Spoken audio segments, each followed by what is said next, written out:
E keni menduar dhe ju këtë kur e keni parë serialin dhe Ada? Mund të na ndodhë dhe neve një gjë e tillë? Mund ta gjesh afër teje një situatë të tillë? Mendoj se po. Dhe ka pasur raste në shoqëri që kemi dëgjuar. Nuk është se është një rast i panjohur, le themi edhe për shoqërinë shqiptare. Pra gjithmonë ka një prind këtë gjendjen e alertit në shoqërinë e sotme? Nëse unë mendoj që ky serial gjëja e parë që bën, të paktën në raportin ton, pra të prindërve, na zgjon sepse na thot nëse mendoni që njihni fëmijën tuaj, atëherë mendoni përsëri. Një ndër mesazhet më të forta që jep, sepse në fund të fundit fëmia në ditët e sotme në shoqërinë moderne nuk është produkt vetëm i familjes. Është një produkt i shoqërisë, i shkollës, i rrjeteve sociale, sepse po rriten, lindin me rrjetet sociale tashmë adoleshentët sotme apo edhe fëmijët. Kështu që këtë produkt sa njohim. Santana gjithashtu është e lidhur edhe me Anglin, kështu që është e njëjta panoramë. Është e njëjta gjë. Po është pak e çuditshme që është po e njëjta panoramë edhe për shoqërinë shqiptare, dukshëm globale kjo çështje. Është globale. Mendoj që adoleshenti sotëm është i njëjtë në të gjitha kulturat në të cilat rritet, jeton dhe mundohet të integrohet në shoqëri. Normalisht aty kemi të bëjmë me një shkollë shtetërore. Të mbetemi qartë, sigurisht që rregulla ka, por gjithë atmosfera që krijohet brenda në shkollë në episodin e dytë, mos gaboj, është pothuajse e njëjtë. Dhe nëse pyetja qëndron përsëri a të trëmbë kjo situatë dhe ndodh, po, në momentin që doli seriali, unë e lidha me ngjarjen e Fenolit. Dhe pa e parente, do me thoni trëmbesha faktit për të parë se si mund të ishte zhvilluar ky serial. Dhe mendoj që seriali aty nuk ka vetëm një viktim. Seriali ka më shumë se një viktim, që sot neve kemi një endek shumë të madh për komunikuar me fëmijën. Sa duhet që unë përpiqem dhe unë kam një fëmijë tjetër i cili ka një diferencë moshe nga tjetri, mendoj që unë e kam 13 fiks. Është komplet ndryshe. Do më thënë janë gjenerata të cilat rriten me pra tjera gjëra. Pra ndryshon rritja i idealit më të madh me më të voglin? Shumë. Dhe kjo pjesë, sepse nëse prindit tanë kanë pasur një mundësi shumë të madhe komunikimit të drejt për drejt me neve, ne nuk kemi më mundësi të kemi këtë. Sado që unë përpiqem, ka rregulla në shtëpi, është ajo bota virtuale që unë si njohëse për shkak dhe të punës mund të di shumë mirë se çfarë është Instagrami, çfarë është TikToku apo, por ka prindër të cilët nuk e njohin fare.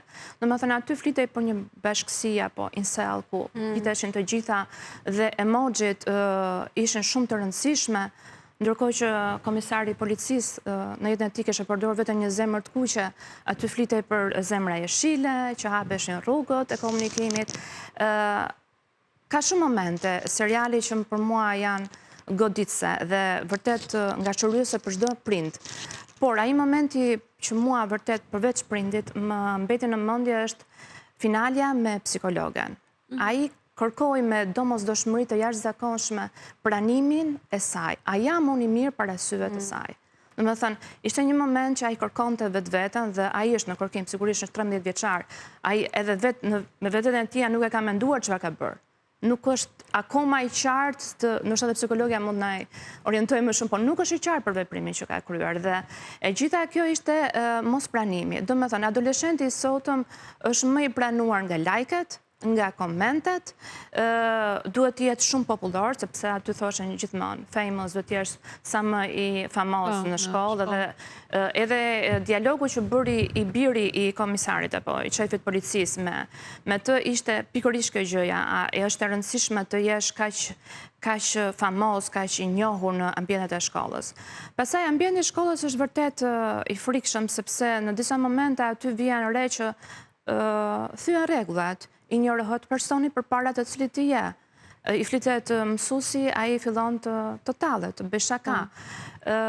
Ka momente, domethënë, më duket sikur përveç gjithë mentalitetit shqiptar, që është, po t'i futemi kësaj është temë vete, por që pjesa tjetër më duket vërtet adoleshenti i ditëve të sotme. Unë e vërre dhe me vetë me fëmijën time, ka momente që kur unë i them që stop një gjë, është akoma të bota virtuale, ndonjëherë 2 minuta të shkëputet nga ndeja, të marri vetën dhe të kthehet në realitet dhe pastaj filloj të flasi. Shumë e vështirë kjo pjesa, nuk e di, domethënë lexojmë, dëgjojmë, themi që do praktikojmë të gjë, por është shumë. Mua më duket sikur ndonjëherë sado që jemi të përgatitur, në thonjza nuk jam e përgatitur. E pe me djalin këtë serial Santa? E mora, ose ka parë diçka, e diskutuat bashkë? E diskutova, por më duket se nuk e kishte parë ende. Jo, nuk e ka parë. Do me thënë deri tani nuk e ka parë. Ai tjetri e ka parë, po ka kaluar ca faza dhe mendoj që nuk ishte më i rritur.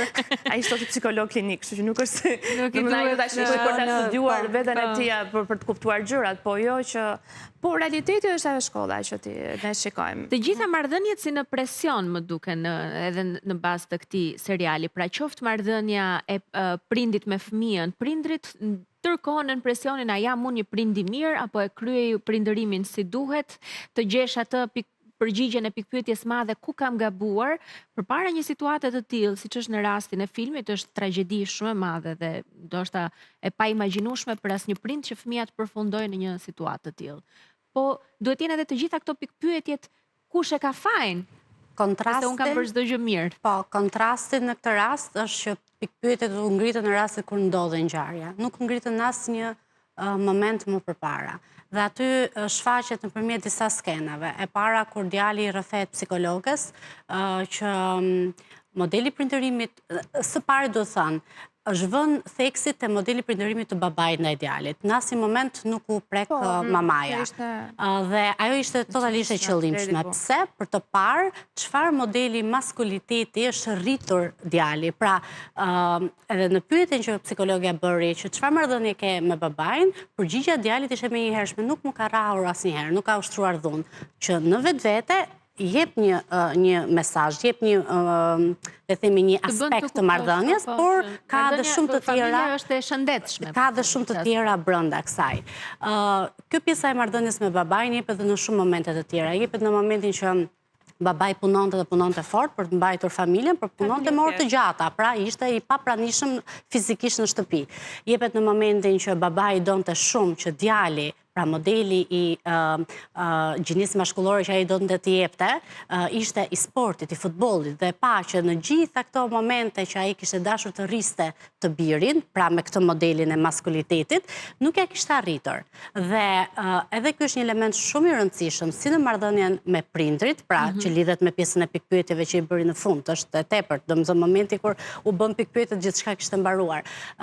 Jamie kishte shfaqur elementet e kreativitetit, një lloj kreativiteti që nuk ishte pranuar nga familja e tij. Dhe kjo gjë do të thënë, pse ai pëlqente të vizatonte, ai pëlqente këtë botën e artit. Jo, ai ishte shtyr gjatë gjithë kohës te pjesa e futbollit, e sporteve etj. Gjë që nuk e kishte arritur dhe për të dhe për babain. Kishte qenë një shkëputje, një krisje në marrëdhënien e tyre, pse babai ishte turpëruar nga një djalë i cili nuk pëlqente asgjë që ai e quante. Pra duhet jenë gjëra djemsh. Gjëra djemsh, pikërisht dhe djali çfarë gjeti, atë validimin që i kërkonte, nga prindri, kërkonte nga shoqëria, kërkonte nga psikologja, ai e gjeti vetëm në atë kompjuterin, që ju ble dhe prindrit ishte shumë të lumtur. Pse prindrit për shembull nuk ngritën çështjen që çfarë bën fëmia im në kompjuter gjithë kohës. Në një skenë jepej, babai thonte, pash dritën e ndezur të djalit tim në orën 1 të natës dhe vetëm gjë që tha ishte nesër ke shkollë. Pra nuk u morën me thelbin e gjës, pse djali që ndronte deri në orën 1 të natës përpara kompjuterit.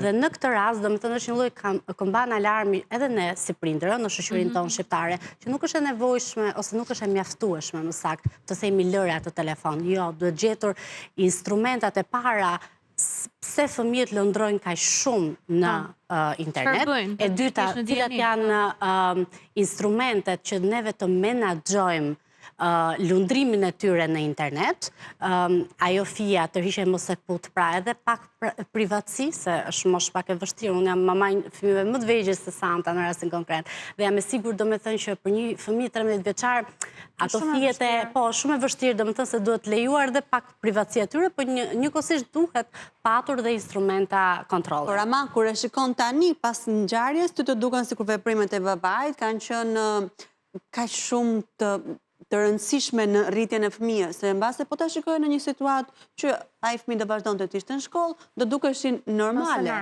Një lloj forme. Ai ishte një baba që punonte nga ora 6 deri në 8 darkës, ishte shef që zuni vetë bëj basketbollist, të merrej me gjëra të çunash, s'ka zë të keqe. Nuk është se kishte, domethënë, me thënë drejtën. Kur i shikon nga pas mbase mund të jetë. Po ta shikoja që të merre me një gjë aktivitet sportiv. Nuk ka rëndësi se çfarë aktiviteti sportive apo fizik do merre. Thjesht të merre, po deri këtu ndoshta jati ka prirje. Kemi raste konkrete plot që një baba, për shumë se David Beckham, ka këmbgulur vazhdimisht që i biri të bëjë sportist, të s'ka asgjë të keqe. Jo, është e vërtet, po në këtë rast presioni që i është ushtruar, për shembull, unë jam e sigurt që një pjesë e mirë e prindërve, në rast se do vini në re që djali, për shembull, ka një prirje në vizatim ose diku tjetër, është detyra jone e prindërve ta embrace, domethënë ta mbështesim aty ku ata shfaqin dëshirat e tyre. Dhe këtu doja ta lidhem me diçka, ishte një analizë psikologjike bërë nga një psikologe shumë e njohur në Britani që thonte jepte thelbin, jepte theksin te pjesa e kreativitetit. Nëse një fëmijë merret me një fushë kreative, thonte, dhe mbështetet nga prindrit e tyre, nuk është e nevojshme, domethënë nuk shkojmë në rezultatin final që seriali e shfaqi. Pra, çfarë do të kishte ndodhur në jetën e Xhamit në rast se prindrit do të kishin thënë, po, ne të pranojmë kështu siç je, sepse ky ishte problemi më i madh. Ai nuk ishte i pranuar. Në duke, po ai nuk ishte i pranuar. Nuk duke sikur nuk ishte i pranuar. Ishte i dëgjuar mjaftueshëm. Nuk ishte i dëgjuar mjaftueshëm.